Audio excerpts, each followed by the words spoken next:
Good morning, Gibson family.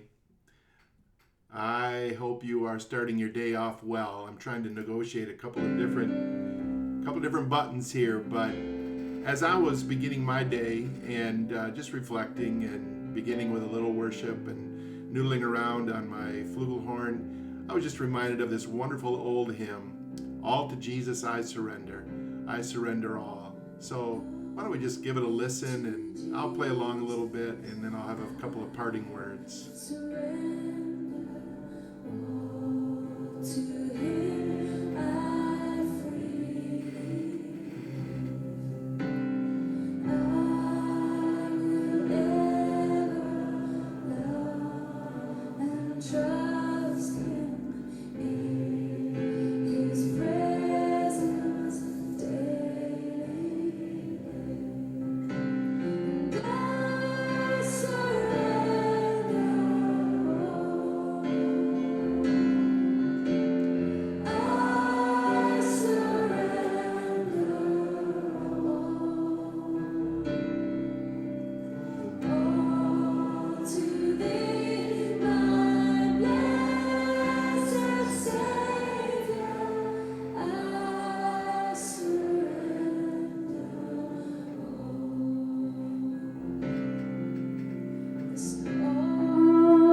Isn't that a beautiful old hymn? I just love it.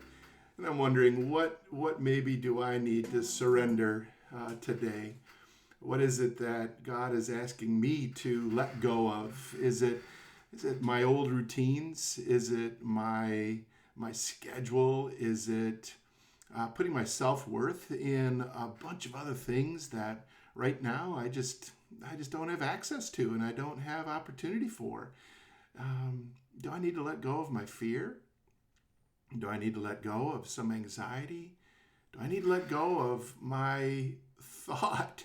And I think I'm not alone that we are in control of our lives, when in fact we don't have as much control as we maybe once thought. Well, all those thoughts hit me, and I think God was challenging me with those things this morning as I was opening my day in a little time of worship. And that brings me to the verses that I talked with you about last time from the book of Philippians. And do you remember where we started? Um, the Apostle Paul says, rejoice in the Lord always. I'll say it again, rejoice. And we reflected just briefly on that last time. And I think that's important for us too. In addition to surrendering, also to finding joy in this season of uncertainty. There can be joy here. And that's a choice. It's something that is grounded not in our emotion, but in our ultimate reality and vision of who's in charge, who's on the throne. Well, the next part of that verse, let's just jump right to that. Paul says, rejoice always. I'll say it again, rejoice. Let your gentleness be evident to all. Let your gentleness be evident to all. I look around me in the world today and I don't see a lot of gentleness around. I think in our culture, gentleness is weak. Gentleness is a sign of submission in a negative sort of way.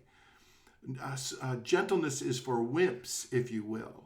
It's about asserting yourself. It's about charisma. It's about all of these things that I think cause undue tension in our culture.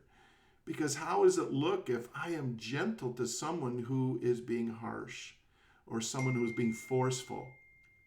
And yet, Jesus calls us through the Apostle Paul in the book of Philippians.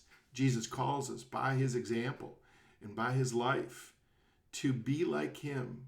Let your gentleness be evident to all. Where does your gentleness need to be evident today? Is it in your home? Is it gentleness with yourself? We can be harsh on ourselves. Is there gentleness that's needed there? Is there gentleness with whomever might be in the house with you, with a spouse? Is there gentleness that's needed with children? I hear from parents, none of you specifically, but I hear from other parents that there is some stress in the home with the kids and trying to balance their responsibilities as students and whatnot.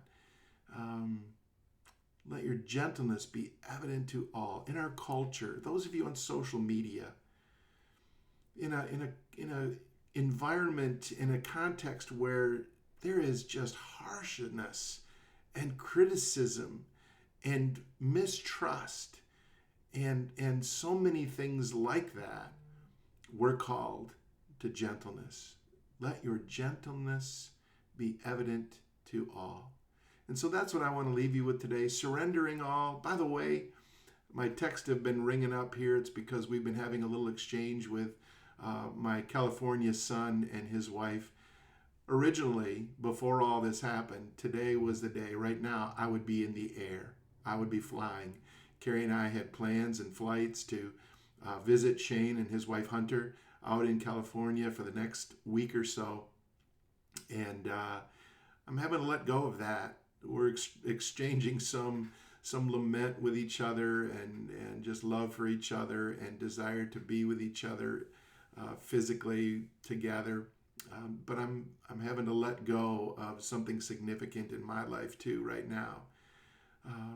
But I want to let my gentleness be evident to all as well. I want to follow Jesus. I want to live like Jesus. And I want to encourage you to do the same during a season that needs our gentleness as believers, as followers of Jesus. And that for our own good needs us to surrender. So friends, that's what I have for you today. You'll see in this email that has this video, Zoom call tonight.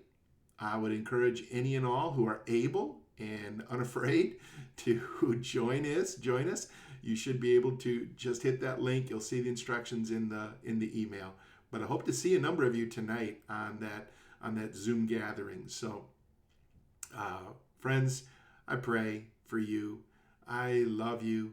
I hope that you have a good day wherever you are today. And hopefully we'll see some of each other tonight as well. So, again, as always, until next time, shalom, everyone.